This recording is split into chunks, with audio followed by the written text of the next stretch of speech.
Hi, everybody. I'm Tanya Marie Dubé, and thank you so much for showing up today for The Empowered Women. I'm so excited to have you here. I absolutely love this show. Today's guest is Jen Rohde, who is an intuitive mentor to seven-figure professional female entrepreneurs all over the world. She is the co-founder of the Rohde Institute, which is an online business school, and she's also the owner of Synergida, which is the premier luxury resort for transformational retreats located in Costa Rica. So nice to have you here, Jen. How are you? I'm wonderful. Thank you so much for having me. I'm so excited to be here. Oh, I'm so happy to see you. As always, I wanted to remind everybody that Jen has a fabulous free gift that she's giving to you today just for showing up for yourselves. So thank you so much again for being here. And she's going to show you how to use that free gift at the end. So please do make sure that you stick around. So Jen, how's your day going? It's going wonderful. It's been a busy day, but I can never complain because I live in absolute paradise, right? We live on 114 acres in Costa Rica in the mountains. It's just beautiful paradise here every day. So, I wake up every morning, do my yoga, and just stare at this like fantastic 360-degree view landscape. So, oh my God, I know. I was looking at the website that you sent me of this beautiful retreat that you have. I can't even, it's unbelievably astounding. It's beautiful. I love it. Thank you. And the pictures just don't do it justice, right? It's like one of those things you got to be here. Yeah. You know what does do it justice is all the smiles of people on people's faces as they're like doing their thing there, right? That's a good sign that it's a great thing. That's true. So I wanted to get into what it is that you do, who you serve, if you can get into a little bit about that with me.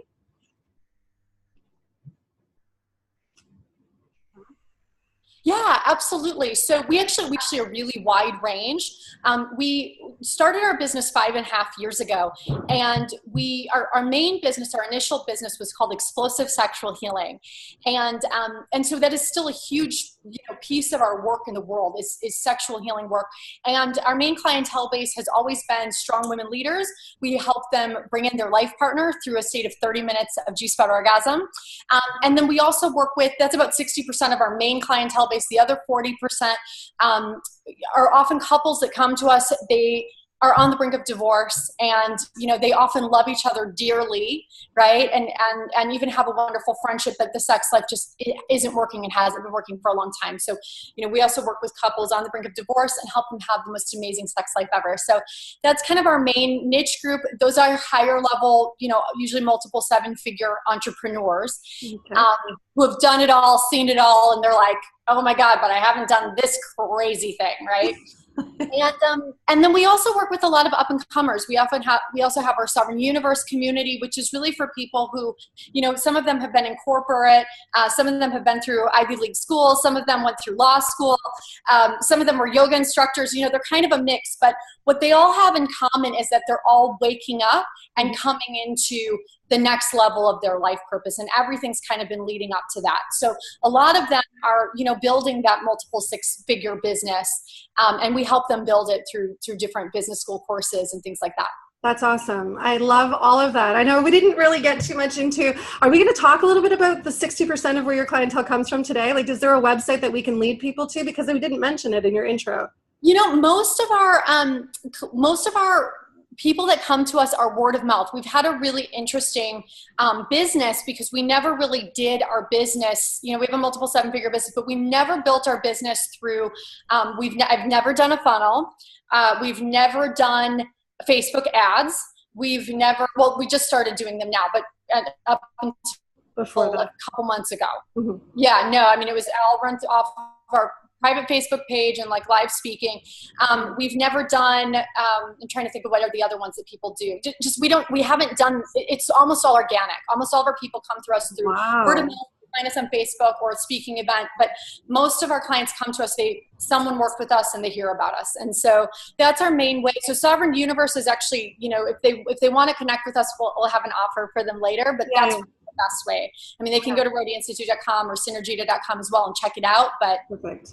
Okay, that's perfect. I just wanted to make sure that we touched on that because people are going to be wondering how they can get a hold of you for the first part of what we talked about, right? Perfect. So now, how did you find this work? How did you, the very first part of your business, sexual healing, I think is what you called it, right? Mm-hmm. How did you find your way into that business? Because I know the story. I think it's interesting. I want everybody else to know. It's a crazy story. So Ben and I met almost 6 years ago.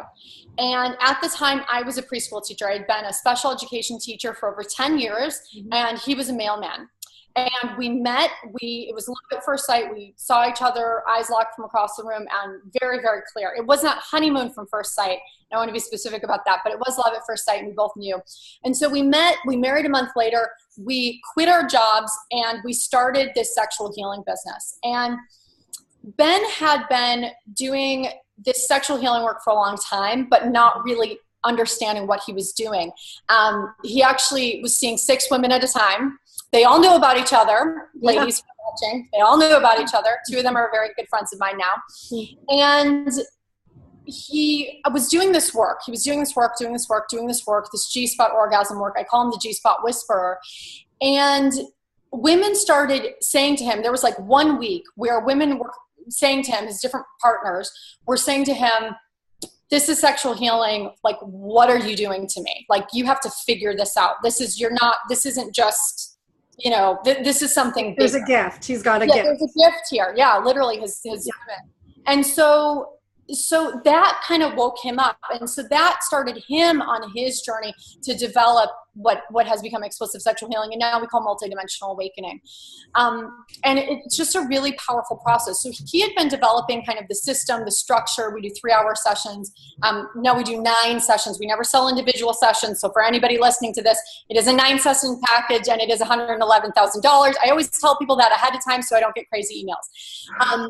But people just want one-off sessions. It's a very, very deep process. So he had been developing this process, and to try to break it down, what it basically is going into initially the pain, digging into the body, doing body work, and getting into the emotion that's stored in the body. Because what we've found is that there's only so much work that you can do on a head level. I experienced sexual trauma and abuse as a child. I had done all of, the therapy work, the Reiki, the energy work, psychotherapy. I mean, you name it. I had done it, self-help books, you name it, right?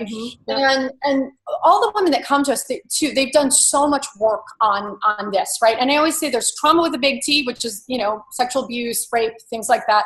There's also trauma with a small t that everybody's carrying, which is just, we've been shamed for masturbating. We've been shamed, as women, we've been, well, yeah, one out of every 3 women have experienced some kind of sexual trauma. And that's what's getting reported. And I love that you just mentioned that, because that is what's getting reported.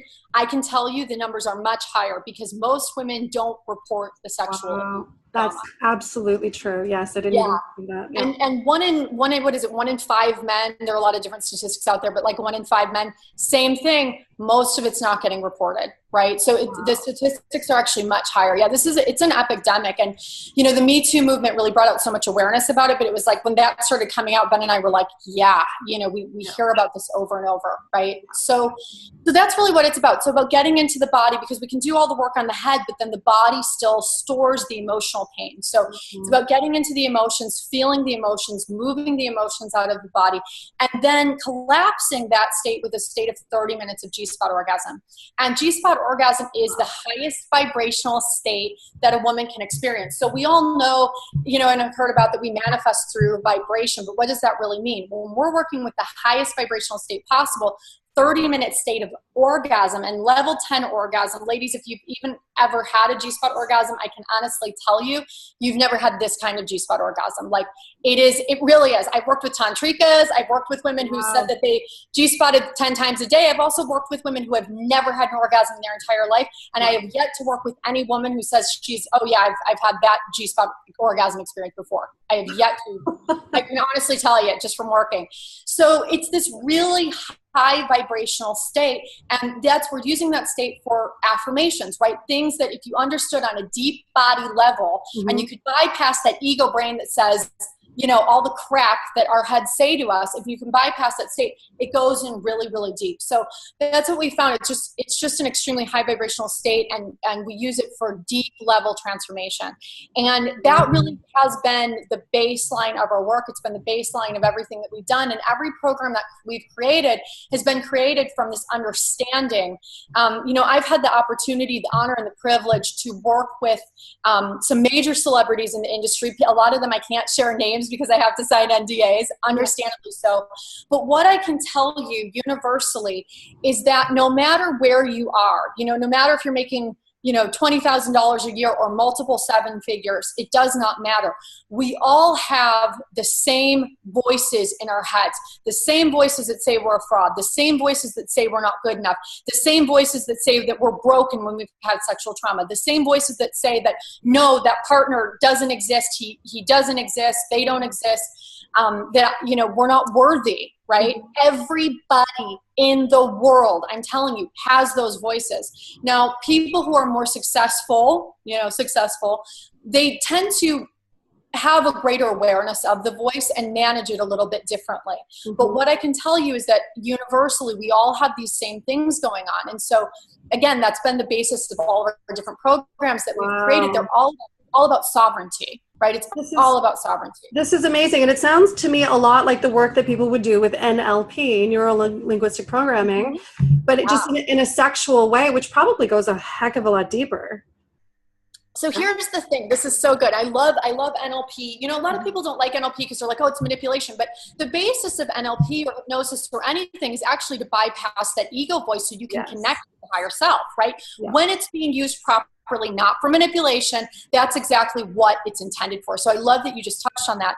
And when we go to sexuality, the reason that we go to sexuality is because it's the base of our power, and our power has been taken from us, right? It's been, we could say we've given it away would be a more empowering way of saying that, but it's the base of our power, and it's also the first shame, right? It's usually a child, we're shamed for masturbating or something about the body, or, we're going through adolescence and we have shame around our breasts, whether we have big breasts, we have shame, we have big breasts. If we have small breasts, we have shame, we have small breasts. Yeah. Doesn't matter, right? Body level shame. So it's going straight to the heart of the trigger point, that when we can go straight there, it's kind of like the first domino that starts to affect everything else: the passion, the power, the purpose, the intimacy, the connection, the vulnerability, right? The vulnerability. If we don't have vulnerability, authenticity, it's because we're hiding something. We feel ashamed. So what we've found is that going to that, it's at the root of everything, actually. Yeah. Yeah. This is fantastic. I absolutely love this.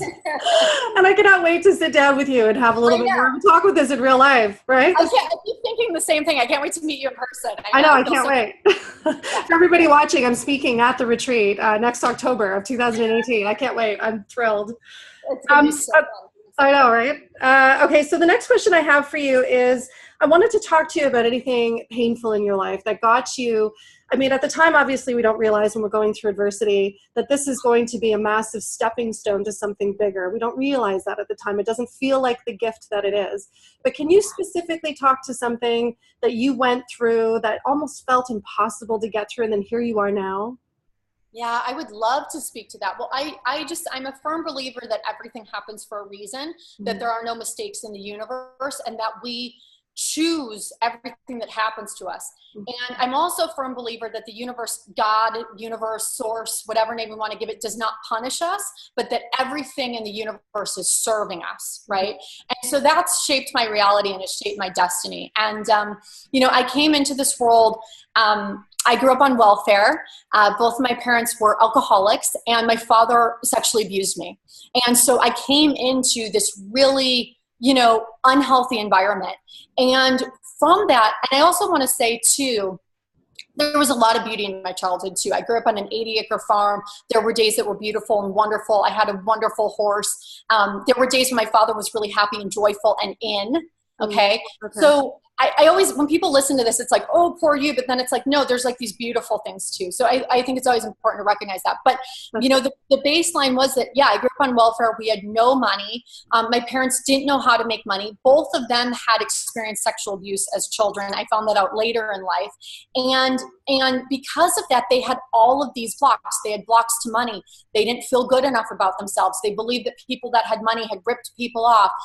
So there were all of these programs that I came into, and they were also Catholic Republican, right?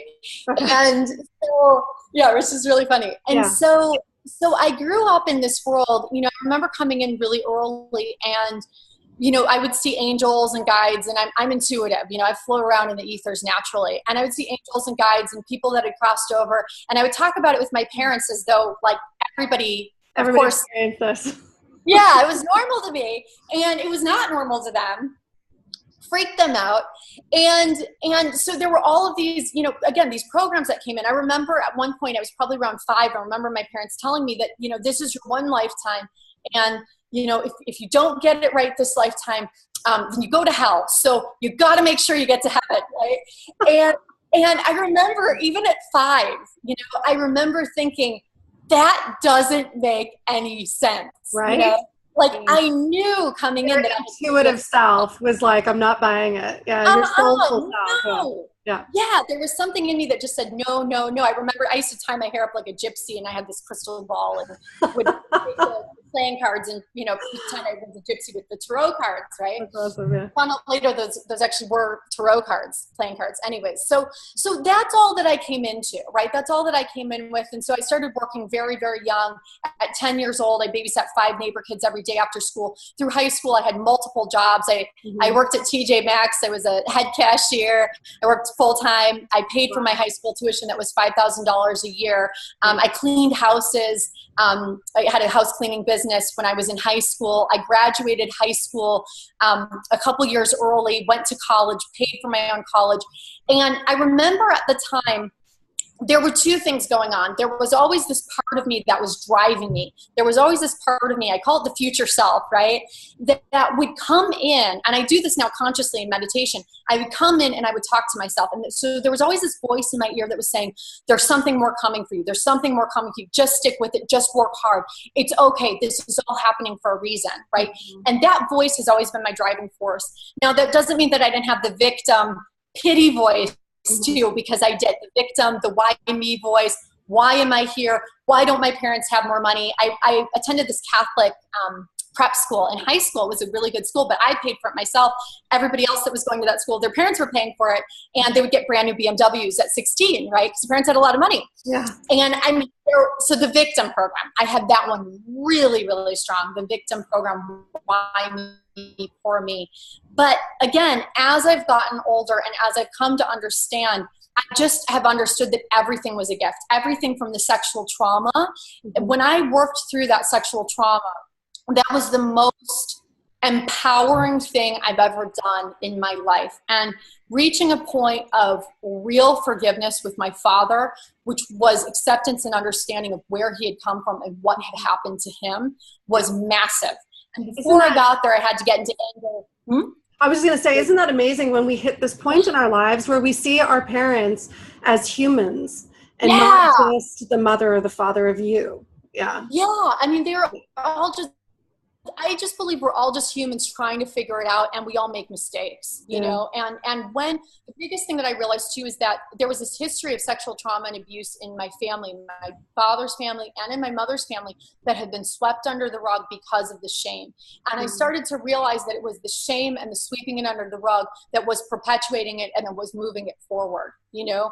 So yeah, it just, everything's a gift, you know? And I mean, me having to work and really understanding the value of hard work, that was actually a huge part of what built me to become who I am, right? So I just believe that everything we go through is leading us to our life purpose. Yeah. And what I hear you saying, what stands out the most to me is that you always had something to look forward to. You were always putting yourself in the position to win, even if you had the victim mentality. You're always putting yourself in a position to move, right? To always be taking action and to be doing something that made you more confident and more responsible for your own choices, right? Absolutely. I love that. And the other thing is your perspective. I mean, I know it takes a long time. I just like you, I come out of a family of sexual abuse as well from a very young age. When you understand, and this is one of the hardest things for people to wrap their heads around, I think, at the very onset of whatever it is that you're trying to survive, is that it's a gift. It's a gift, and it is a gift. And even though it's one of the most painful, traumatic things that you can go through, I think that if you can look at where you can come out of on the other side of that fear and that shame and that vulnerability, it's astounding. It makes you a completely different person, but it moves you forward in your soulful purpose as well. right? So true. I love everything that you're just saying. Those things stood out to me. I love that. I think that honestly, having something to constantly be looking forward to is one of the things that helps people heal. I do. I love that. Yeah. Yes. Always something to focus on, right? Like what's next? Yeah. Next? Like in 3-month increments even. Yeah. Okay, so the next question I have for you about this is, I wanted to know how through all of that, did you know that you were capable of something bigger than that? Yeah, for a long time I didn't. Short answer, for a long time I didn't. You know, I went to school, I became a teacher. I loved teaching children for a very long time. And so again, that was about a 10-year period where I was teaching, and I wasn't really making much money doing it. You know, our teachers are not well paid, unfortunately. And so I was teaching during the day. In my mid-20s, I was teaching during the day. That was full-time, 40 hours a week. I was waitressing at night, so I was waiting tables at night. That was really what was paying the bills. I made way more money waitressing. Yeah. And then I had this side business, this other thing that was coming through me, which was energy work, because I started to, I called it psychic ADD for a while. When my psychic abilities came back, I was like, there's pink colors and energy, and I'm like, what do I do with this? So I had this kind of intuitive business as well, but it wasn't paying the bills at all. It was this kind of side business because I didn't have a business background. I didn't really understand it. Okay. So the shift actually came in for me when Ben and I met. That was when Ben and I met, because I met him, and here he was, this mailman, right? And that was what was paying his bills, was the mailman. And the mailman, I say, delivers the mails to the women, right? He's like, deliver mail. He's still a mailman. Yeah. But he was a mailman, but on the side he was doing, you know, he was a certified hypnotherapist, and he had developed this amazing healing modality, right? And so I was able to look at him. I couldn't see it in myself, right? So often we can't see things in ourselves. But I was able to look at him, and I was like, you need to quit your job and you need to live your life purpose, right? I was like, you have to do this work in the world.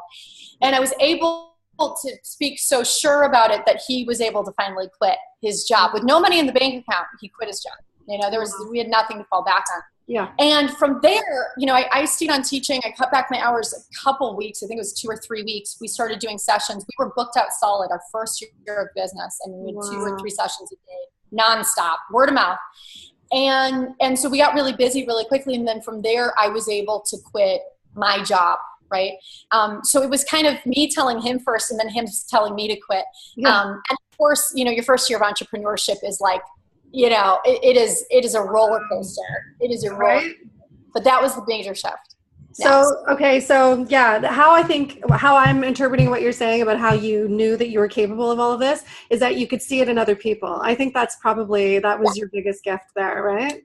Yep, absolutely. Seeing it in someone else, and then finally having someone else who I really trusted and valued say to me, no, you should be doing this instead too. Wow. There's a lot of secret little tricks you've got going on there. I think like having the right mirrors is so important. You know, there's so many people out there, yes, top 5, whoever you surround yourself. I'm a big advocate of surrounding yourself with the top 5 people in your life who you want to reflect back to you, you know, your closest mirrors, because they'll tell you where you're going, and they can help you see what the brilliance of who you are that you're not able to see. Yeah. That's a really important thing that you just touched on, for sure. Be careful who you surround yourself with. Yeah. And I let go, you know, that first year of our business, I let go of a lot of friendships, and because people just were fearful, didn't understand, you know, so many voices saying you're not going to be successful. And I just had to, you know, best of intentions, didn't get it, but I had to close a lot of doors in the beginning. Wow. Well, good for you, because that does take courage, and there's like a really strong component of bravery in being able to do that, being able to shut out all the noise so that you can focus on your vision. Good for you. That's awesome that you did that. And look where you are now. You're living in Costa Rica. Yeah. Okay, so now before I get into the 8 questions that I ask every single person who comes on the show, I wanted to ask you, what are your dreams now for the future? What are you building? Yeah, thank you. Well, there's so much for dreaming up right now, right? So Rhody Institute, growing and evolving and expanding. We want to, create more online programs. So of course that's a piece of it. That's our baby. Synergida now is a premier resort for transformational leaders and transformational retreats. So growing Synergida, we're already booking out for the year, and we're going to have some really high level speakers coming here. So that's a big part of it. And then of course we're also creating a community here. We've sold about 10 casitas so far here. And so we're actually creating a casita. It's it'll actually be part of our part of Synergida. So people will be able to rent. There are these beautiful luxury style Balinese casitas, and we have a lot of people co-founding Synergida with us. Exactly. And then people will also be living here in community with us, so on the 114 acres. So yeah, again, the idea is for entrepreneurs to be able to come here. Ben and I fell in love with Costa Rica the first time we came here. We just fell in love. We have a love affair with Costa Rica, and it was really this idea of what we needed to keep our higher selves in. And we always say, life partner, right? Having your right life partner, having your life purpose, and then your living location, right? And so our living location, the idea with Synergida was really to create a space for entrepreneurs to just be 1000% supported, right? Like have our meals made for us, like so we can all be in our genius zone and co-create and kind of synergize together. That's amazing. I could see it all as you were saying it. So several people around me, I think I told you this the last time I talked to you, I'm not sure, but all of a sudden Costa Rica was popping up everywhere before I met you. And then now this is happening, and my friend said, be careful when you go, you're going to absolutely fall in love with it and you're not going to want to come back. That's what happens. That's literally what keeps happening. Like I tell people, like, really be careful about coming here because you'll end up buying a casita. Like it's hilarious. I can see myself doing that. Right? No, people just come and they're like, I don't want to leave. They're like, cool, buy a casita, Yeah. Wow. That's fantastic. I love that. You just keep dreaming bigger and bigger. And I absolutely cannot wait to see everything you put together. Okay, so now getting into the 8 questions, it's more about these questions are all about how you feel you empower yourself. So I want to get into your thoughts and your ideas around these 8 questions. So the very first one is, what inspires you? I'm so inspired by other women leaders who are living their life on purpose without a filter. And I think that it's so needed right now, so like my next Simple Pleasures retreat, my dear friend Ali Shanti's coming, Alexis Neely. I don't know if you know her, but she absolutely inspires me. She speaks without a filter. She speaks from her heart, and she shares her wisdom so vulnerably and deeply. And it's edgy stuff. Sometimes you're saying something as a woman leader that might piss people off, might offend people. Not everybody wants to hear it. But I think that, Christine Carlson too is another one. She's speaking at our next Simple Pleasures, but she's a dear friend of mine who just, speaks from her heart so boldly and so beautifully. So just other women leaders, Wow. And of course my amazing husband. Oh my God. He inspires me every day. I mean, he's my life partner. So every single day I'm like, what do you got? He's brilliant.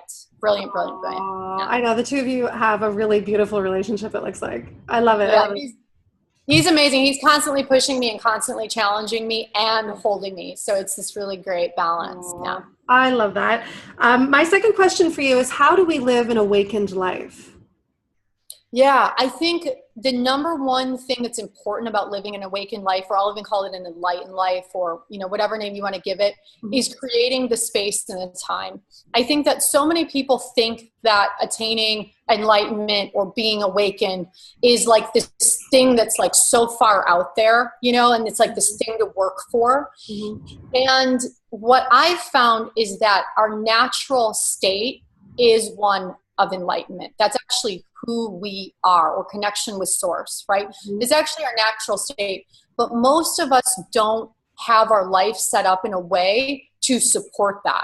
And in 5D Business School, we call this the 6-dimensional energy puzzle. So what I always recommend people work on is first of all, asking the question, what is it that you need in your life that you don't have right now to help keep your higher self in, right? So I can tell you for me what it looks like, but it looks different for everybody. There's no one right answer here. But for me, what that looks like is waking up every morning, doing yoga, meditating every day, making love with my husband twice a day. If I don't have sex with my husband twice a day, I am not in my higher self. Like, I'm not. Like, it's so important to me. Yeah. You know, spending time with my children, and of course being on my life purpose, right? But like, there's these things that what I notice is that most people are so busy doing, being, that they don't have time to be. They don't have time to be. And that awakened state really is our natural state. So for some people, it might be hiking in the woods. You know, there could be different kinds of, you know, exercise, eating the right foods, eating clean, eating healthy foods. These are all parts of the energy puzzle, living in the right location. I mean, for most people, if you're in a hustle, bustle, busy city, for most people, that's not going to be aligned for them to be really awake and clear, right? There are exceptions to every rule. There are different ways of doing it. But these are just things that I'd encourage you, if you're listening to it, look at, like, what are the things that support me? When am I most in? Those are questions I started asking myself. When am I most in, right? For some people, it might be like, I go to the beach, right? For me, it's like, oh, I meditate. When I meditate, I'm most in. For some people, it might be, oh, when I'm reading a book, when I'm taking a salt bath. Do those things more and put them in your schedule. Put it in your schedule.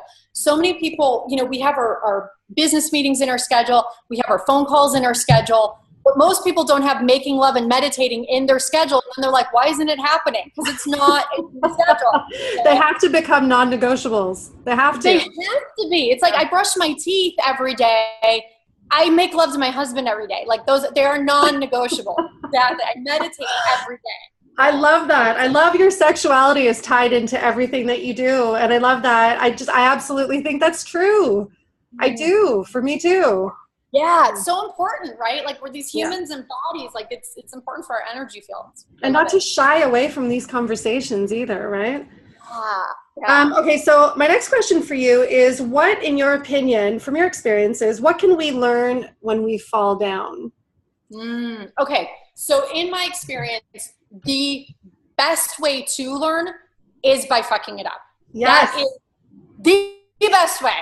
It will always, every single time, be your best teacher. Now, here's the biggest thing that will hold you back. The biggest thing that will hold you back is being afraid to make a move because you're worried about screwing it up. That is the biggest thing that will hold you back. So every single time Ben and I have done something that did not work out the way that we wanted it to, our egos wanted it to, we took that information, we stepped back from it. We said, here's what I always say. Here's what I always say, because the universe is always serving you and always trying to teach you every single time, and it is never punishing you. So here's what I always say. I say, where's the lesson? What is it that my higher self intended to learn from it? Because karma is nothing more than, karma happens because there's initiation. There's an initiation. Whenever we say, we want to up level. This is universal law. Whenever we say, I want to up level, I want to go to the next level in my business, I want to go to the next level in my life purpose, I want my life partner, whatever it is you want to bring in, you actually just set in motion a test. Yes. Every single time. You are the one that created it. So expect the test to come, because it will come. It will come. Now, if you can anticipate it, then you won't be as off kilter when it comes. So when something arrives that I didn't expect, or that my ego wasn't planning for, again, I'm setting, what's the lesson? What did my higher self want to learn about? What was the initiation that my higher self was trying to teach me? It's usually some kind of expansion of love, some kind of expansion of compassion. It might be around setting a healthy boundary, right? Like, it's basic things like that. But as soon as you get the lesson, it stops. The karma stops. The lesson will stop every single time. And there is no lost energy or time in the universe. So even if you think, oh, I lost that money, okay? Like, I remember there was one thing we invested in, it was $10,000, literally was, I can't even tell you what we got back, but it was hysterical. It was not what we asked for. We did not get our money back, okay? But there is no lost time or energy in the universe. This is so important to understand. So as soon as you get the lesson and the understanding, you will make that money back with interest every single time, without exception, with interest. This is the way the universe works. There's nothing lost. So if you believe that and you start to understand that, then you'll make more money over and over and over again. The main thing that I noticed is that people get stuck in something. Like, let's say they bought something, it wasn't what they thought it was going to be. And then they're like, no, I want my money back. I want my money back. The energy's going this way. No, get the lesson. Put your energy on what you're manifesting and creating. It will come back tenfold every single time, or your attention to it. That's awesome. I was just going to ask you to explain that a little bit further. I love that. That's absolutely true. And it happens to me over and over and over again, just exactly that way. But I learned that, what's really funny is I haven't articulated that before. Like you were literally just describing what's been happening. And I've been like sitting here going, how is this happening? I love that this is happening. And I understand the law of attraction and manifesting and all of that. But that's awesome. Thank you. One universal law. I love the law of attraction. Most people are becoming familiar with the law of attraction, which is a wonderful universal law, but there are so many universal laws. One of the universal laws is, again, there's nothing lost. Nothing's ever created or destroyed. Okay. There's no energy lost, ever. You can delay it. Now, here's the thing. Your free will choice, which is one of the highest universal laws, it's even higher than law of attraction. Your free will choice can delay. It can put it off. It could put it off for years. It could put it off for lifetimes. But it will come back to you every single time with interest. Every single time. That is universal law.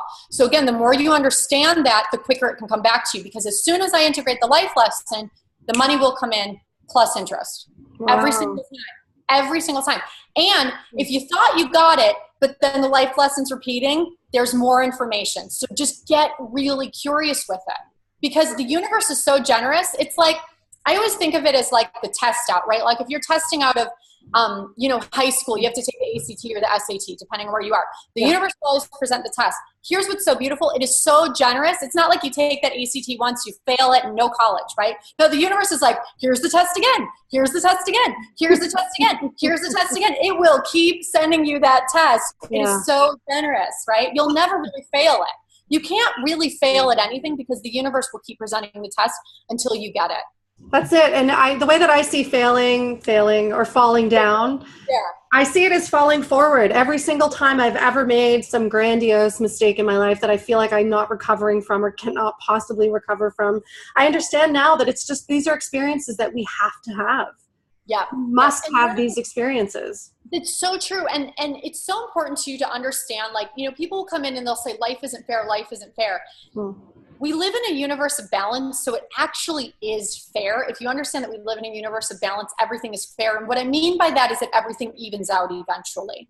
But none of us came here because we thought it was going to be easy. None of us signed up like in our little light bodies up there, like, oh, I think it's going to be, I'm going to go do that thing because I think it's going to be really easy. No, we signed up for the journey. We signed up for the adventure. We signed up to learn. Yes, it can be fun.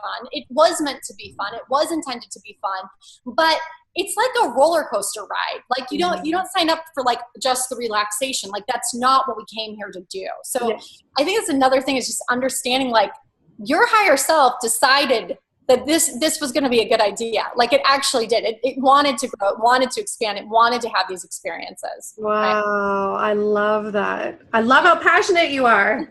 Thank you. Energy. This is fantastic. So now tell me what you think about finding the spirit to get back up. I guess we just sort of talked about that a little bit in there. Finding the spirit to get back up. Yeah, I think it's always so important. Like I am constantly connecting with my future self. You could also call it the higher self or the future self or God or source, whatever name you want to give to it. But I am always connecting with my future self and asking her, what did you do? So when I'm moving through something, I am not checking in with little me because she does not have the answer. She's like, again, I got the victim program. So I know my program, she'll go into victim, poor me, downward spiral. Okay, we all and by little me, you mean who you are right now. Yeah, little me, like the ego self, the limited self, right? We all are humans and bodies. We all have that limited self. So I am not checking in with her. I am not checking in with her when there is something going down. I call it the hostile takeover. Sorry, you need to go take a vacation. I got to go talk to the future self. So I'm constantly talking to my future self and I'm getting curious with her.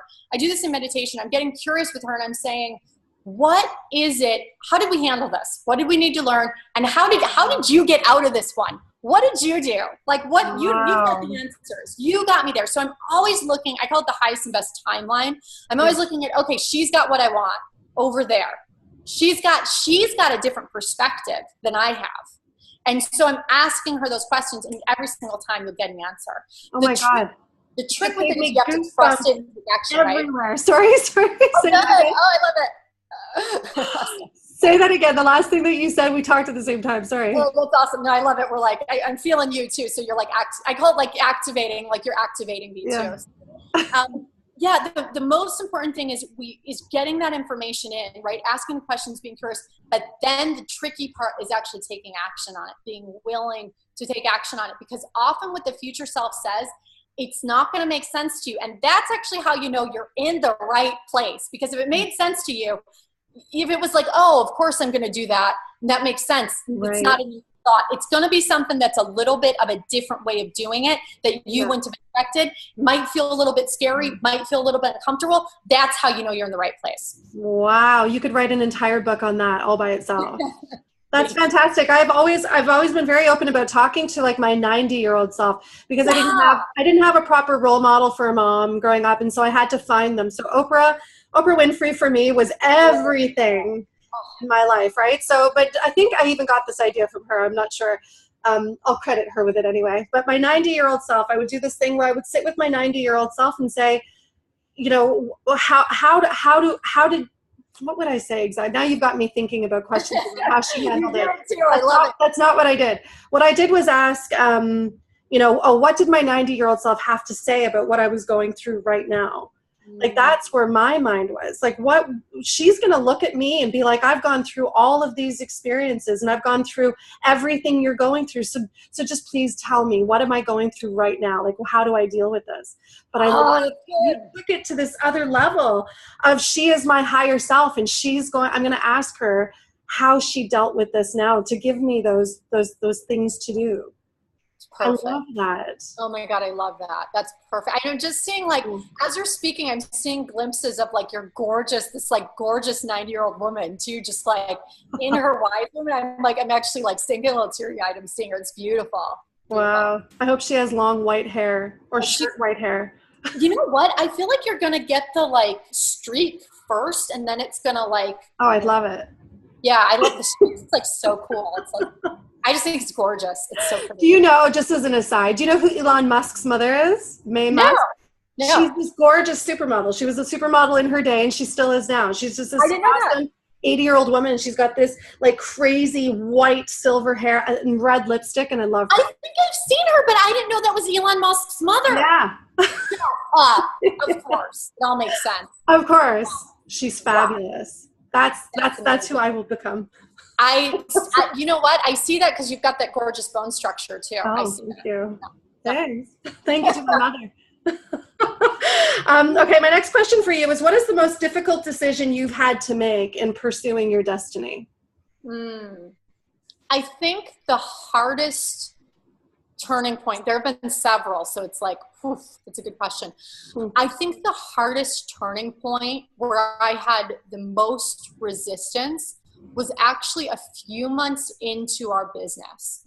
Okay. So a few months in, we'd quit our jobs and started the business, and we had gotten a lot of clients, but we weren't charging nearly enough. And we were still, like really struggling financially. Like we couldn't pay our bills. We couldn't pay our rent. We were like living off of dollar pasta and like rationing it. Okay. Yeah. And I remember being so frustrated and so terrified and so scared, and also like mad at the universe, in my mind was like, why, I'm like, to God, like, I did what you told me to do. Where's the money? And so I remember reaching a point where I looked at Ben, and our marriage was on the rocks too. I mean, it was just, everything. We were trying to figure it out all at once. Yeah. And I remember looking at Ben and being like, I'm going to get a job. Like, I'm going to get a part-time job. I'm going to get a job. I can't live like this. I can't do this. Yeah. And I remember him looking at me and saying, no, we are not doing that. Like, come hell or high water, like, we not get jobs. And he was so firm and so clear and had strength when I was not able to have the strength. Wow. And so I remember and so he had, we had one car, I had my car, and then he had a motorcycle, and his motorcycle was like his baby. I mean, this was like his, shining, like he polished it, and like, I mean, he's a motorcycle guy. Ben is a motorcycle guy, right? It is his baby. It might as well have been his horse, you know, the equivalent of like a night in a horse or something, right? It was like his baby. So it was very real to him. It was very, you know, alive. And that was all we had. We didn't have anything that was worth anything. And so I remember him selling that motorcycle for like $5,000. You know, we sold it for less than it was worth. He was crying afterward. I was crying. We both felt like throwing up. I think he did throw up. I mean, it was just, it was one of those like torturous, like experiences. And it was so painful. And I remember being so scared too, because I remember thinking, God, we're going to sell this. And you know, it was just whatever. All the programs came up. But that moment was such a defining moment because it was drawing a line in the sand. It bought us about an extra month. We signed up with a business coach. We did one VIP day. She helped us hash out our programs and our niche and how to communicate what we did. Wow. And that was the flip. Like that was the flip for us. So we went from making next to nothing to, we sold $9,000. We sold three $3,000 programs in 3 days. Boom, boom, boom. Wow. Good for you. It was, trust me, it was crazy. I remember the first credit card that was swiped and we were like, what is happening? And, but that was the defining moment. And so there was something energetically, if I could look back now and just describe to myself what happened, it's like there was something energetically that shifted that just was a line in the sand. Like, there is no going back. I will never go back. I will never go back again. Like that was the energy. There was such a level of commitment. We had nothing else to sell after that either. It was like we had to make it work, but it bought us a little bit of time. There's something powerful about that. I think even for someone listening to this, that maybe you're an entrepreneur, maybe you're growing your business, and like, you know what, like commitment to life purpose is so important. The mindset piece is huge. Yes. Yeah. Wow. Committing to yourself, just committing to your goal and your vision. Yeah, absolutely. And you've mentioned that so many times in this interview. I love that. You're very, very deeply committed to what you want. I love that. Thank you. Okay. My next question for you is, in your experience, what is the purpose of human experience? What is the purpose of human experience? I love this question. Wow, that's really deep. So, okay, I'm gonna give you this one. This is complex, but I'm gonna give you my latest download on this because I like it. Okay. So, if we could imagine that I believe we're all one being. I believe we're all one being. I believe in the law of one. I believe that the universal law of one is the most important law. And it's basically the golden rule, which is do unto others as you would have them do unto you. Why? Because we're all one being having a conversation with ourselves. That's what I believe. So from that perspective, I believe that we're all already whole, complete, perfect. And I believe that all of creation is whole, complete, love, light, perfection, and the highest dimensional truth. So if you could imagine that source, universe, God, whatever name you give it, was sitting around one day and was thinking, my desire, now that's the feminine, my desire is to have an experience of what is not. And my intention, that's the masculine, is to have an experience of separation. And I believe that that thought is what created what we know as the Big Bang or the separation. So I believe that the greatest initial thought in the universe was, I want to understand what is not. I want to have an experience of what is not. Okay. What's the reason? What's the purpose? I would say for the fun, for the experience, for the joy, for the adventure. These are all limited things, but what's the reason? The reason is God is a creator. We are all creators. We are naturally creative beings. We are all God, is what you're saying. Yes, absolutely. We're all God. I believe that 1000%. And so I believe that the other side of that, the other polarity of that, is that as we experience separation, as I experience being in a body and separate, and you experience being in a body and separate, and everyone listening to this, you're all experiencing being in a body and being separate. I believe that our number one desire is to return to the oneness. Yes. Okay. And I believe that that's what we're here to do ultimately with time. And I believe that that's what enlightenment is, or awakening, the awakening process. We are returning to the memory of the oneness. Ah. That's fun, right? I love that. That's really interesting. This whole idea of we are all God, we are all one is very new for me. Somebody actually presented this idea to me like 4 months ago. And I've been thinking about this, and it's been ruminating. And now you're mentioning it again. I need to do more work in this area, I think. Yeah, check it out. There's actually only one universal law. The highest universal law is the law of oneness. Mm-hmm. From that, free will and the prime directive come in. And below that is, law of attraction, cause and effect, karma, cause and effect. But they're actually all variants of the one law.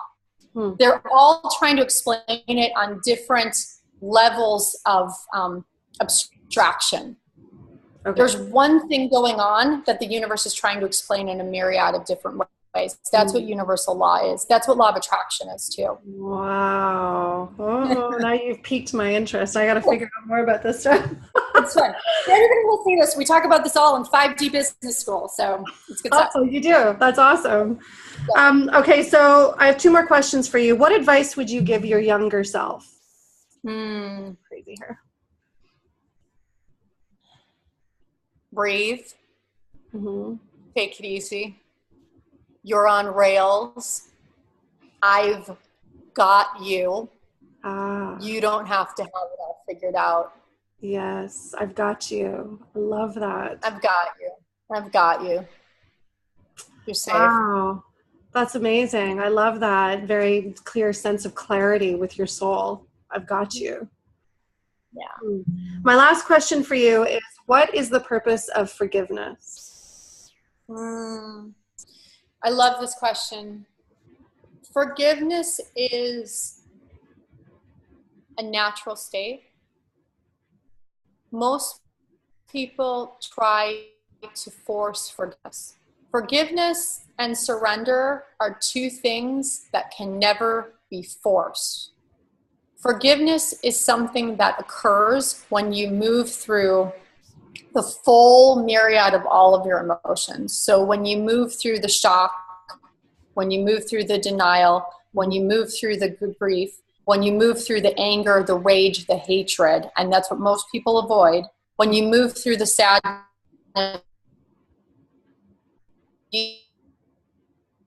going on, what was going on with that person. Real forgiveness comes from a place of understanding. It doesn't mean that we say that was okay or, whatever.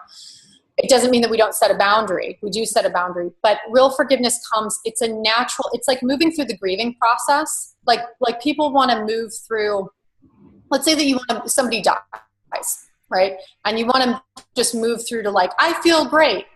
You can't just do that. You have to feel every emotion connected with it. It's this full circle, full circle. Exactly. So it's the same thing with forgiveness. You move through every emotion fully. When you've really moved through every emotion fully, felt everything that needs to be felt, when you can truly understand the higher level agreement between you and this other person, the higher level of service, when I really moved to a place of forgiveness with my father, I actually had to have a conversation with his higher self and my higher self. And I said, thank you for sacrificing your life so that I could understand this level of compassion and understanding that I would not have been able to experience. It was actually thank you. It's thank you to the higher self. Thank you to the higher self. So, but to move through that, you've got to move through everything. And what I find is that most people want to skip a step. They want to skip anger or hatred or sadness or whatever it is. And they want to skip right to forgiveness because they think, the ego says, well, you should just forgive. You should be a forgiving person. You're bad if you're not a forgiving person. No. So forgiveness comes naturally, and you'll know when you've gotten there. You'll know when you've grieved and moved through everything because you'll just be there. It will come. It will arise naturally. It can never be forced. Wow. Thank you so much for all your answers to those questions. Those are great questions. That was one of the best interviews I've done. Let me tell you, because of your questions and because of your space holding. So thank you. Those are the best questions I've ever gotten asked. Thank you. You're amazing. That's very sweet. Thank you. So now let's talk about your free gift and how everybody can use it. Wonderful. Okay. So my free gift is a free month of our Sovereign Universe community. And so this is for you if you are growing your business. If you're an entrepreneur, you're growing your business, or you're looking to become an entrepreneur and growing your business.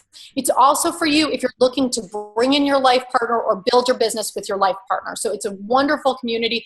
We're in over 30 countries from all over the world, really awakened people. Also, if you're looking for a group of people who are awake and moving, and you know, again, that top 5, you want other people to support you in your growth, that's what this is for. So we have weekly calls, Zoom video calls. We have a Facebook page. It's amazing. You get to connect with us. So I'm offering you guys a free month. And if you want to sign up for it, just check me out at, it's Jen, Jen, Rode, Rode. Look me up on Facebook and just send me a private message saying, hey, I'd love to try a free month of Sovereign You. And we'll hook you up. That's fantastic. I'll put that link under the interview as well so people can find it. That's fantastic. Perfect. Thank you so much for being here. This has been such an honor, such a pleasure. Thank you. Mutual. Thank you so much. It's been so fun. That's awesome. And I just want to let everybody know that whatever it is that you felt about the interview that you watched today, if you have any feelings about it, you want to talk about what you loved or how you think you can apply some of these ideas that we've discussed, just hit reply to the email that you got this link in for today's interview and let us know what you think. You can reach out to Jen or you can reach out directly to me and I can pass any information over to Jen, but we would love to know how this can affect your life in whatever way you choose to have it affect your life. So thanks again to everybody for watching The Empowered Woman. This is the place to come when you want to learn how to challenge your fears, how to powerfully live the life that you want to live, and step into being the highly influential woman that you were born to be. So thank you again, and we will see you next time. Thanks so much. Bye, Jen.